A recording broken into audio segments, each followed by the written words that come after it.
Alright, magandang araw, magandang tanghali sa ating mga kababayan. Dito tayo sa ating YouTube channel.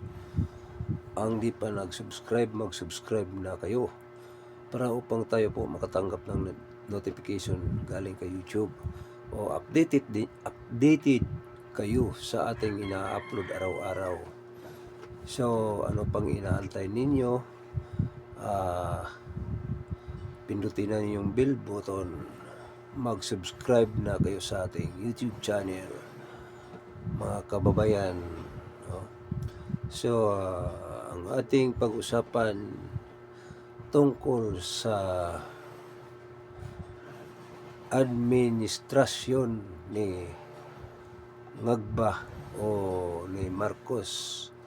Talagang malupit ang mga ginagawa nila o pagbubuli sa administrasyon ni Sara Duterte Carpio ang mag-asawa, dahil ang confidential funds ay na sila, no?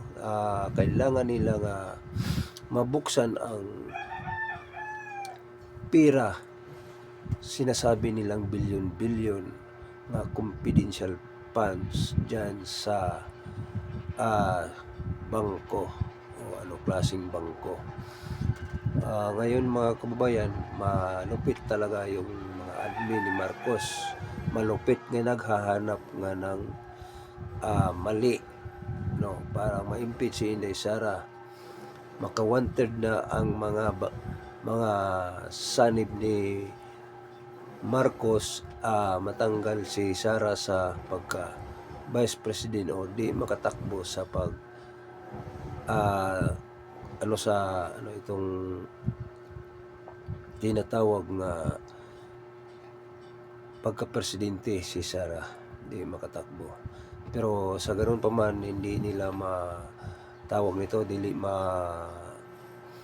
ma-impeach kasi mga script ang mga ginagawa nila, no?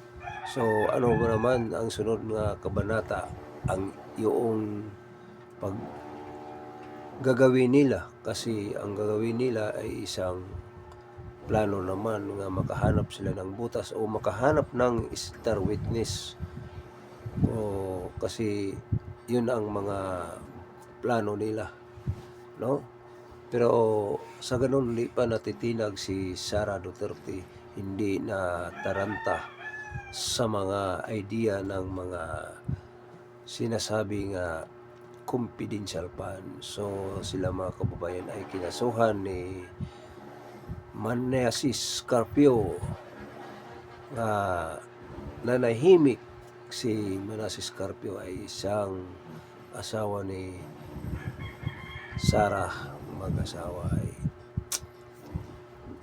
kinasuhan, no, diyan sa Senado.